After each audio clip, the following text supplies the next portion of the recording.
عاوز اقول لك بقى على حاجه بخصوص الموضوع ده. طبعا هو اللي بيحصل طبعا اكيد فيه لخبطه، اكيد فيه سوء تفاهم، اكيد فيه مشاكل كتير.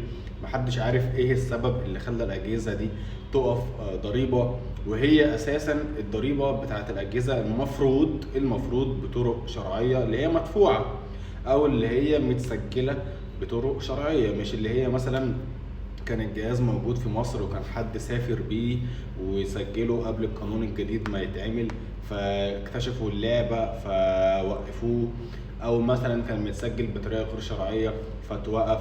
طيب انا عاوز اقول لك بقى اللي في ناس كتير جدا بتغلط، وناس كتير جدا بتسجل الموبايل بطريقة مش صح. ازاي؟ بتروح تدفع الضريبة، انت الموبايل بتاعك نازل عليه مثلا وليكن 16000 جنيه، ايفون 13 برو ماكس تقريبا ضريبته 16000 جنيه. طيب انت مثلا مش قادر تدفع الرقم كله، فيجي لك محل او يجي لك حد يقول لك انا هدفعها لك بنص المبلغ ده، هتدفع نص المبلغ بس، فانت بالنسبه لك ده رقم كويس جدا، بدل ما تدفع 16000 هتدفع 8000 جنيه والموبايل هيشتغل. طيب اللي بيحصل هنا بقى واللي دايما بنحذر الناس منه الاتي، ان بتلاقي الشخص ده خد سيريال للتليفون بتاعك ولكن هو خد ام واحد بس. انت الجهاز لما بتيجي بتدفع الضريبه بتاعته بتدفع الضريبه عن طريق تطبيق تليفوني، ووارد جدا ان انت تدفع الضريبه بنفسك مفيش اي مشاكل عن طريق الفيزا او عن طريق اي ابلكيشن، اي محفظه الكترونيه. انت بتدخل السيريال واحد وسيريال اتنين وبيجي لك في الاخر اجمالي التكلفه وبتدفع. طيب الشخص بقى اللي بيدفع لك او اللي بيقول لك انا هدفع لك بنص المبلغ ده بيدفع ازاي؟ ده بقى المشاكل اللي بتحصل واللي اتكلمنا فيها كتير جدا.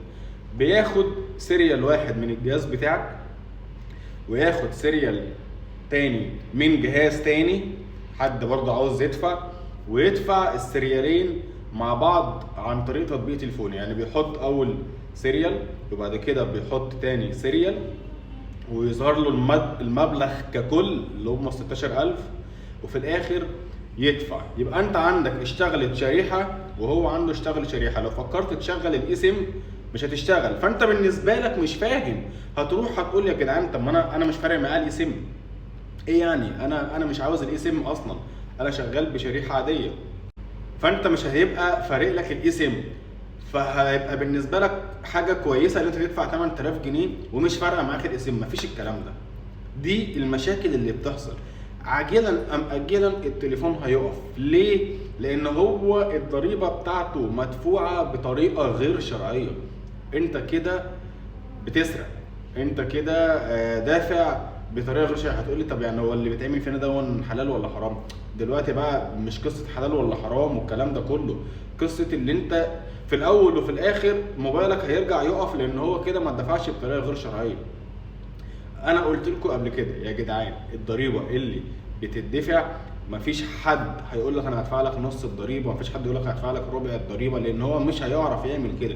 الضريبه دي بتدفع عن طريق تطبيق تليفوني، التطبيق ده الوحيد اللي تقدر تدفع من خلاله الضريبه. ازاي؟ المبلغ اللي بيظهر لك ده بقى انت هتحاول تنزله ولا تقلله. اي حد هيقول لك تاني غير كده او حاجه غير كده هو بينصب عليك. فانت بتدخل السريالين بتوع الجهاز بتاعك علشان خاطر تدفع الضريبه زي ما هي بتظهر لك، ظهر لك 10000 9000 20000 لازم هتدفع كلها. ما ينفعش تقسم الضريبه ما بتتقسمش، مش هينفع تقسم الضريبه. فهو الشخص ده لما هيجي ياخد سيريال من هنا وسيريال من هنا ويدفع لك الضريبه انت بالنسبه لك مبسوط، لكن الجهاز بتاعك كده بالنسبه لهم مش متسجل بطريقه شرعيه. اشتغل معاك يوم 2 3 شهر 2 هيرجع برضو في وقت من الاوقات وهيقف. هي دي بقى المشكله اللي بتحصل، وهي دي اللي الناس ما بتاخدش بالها منها.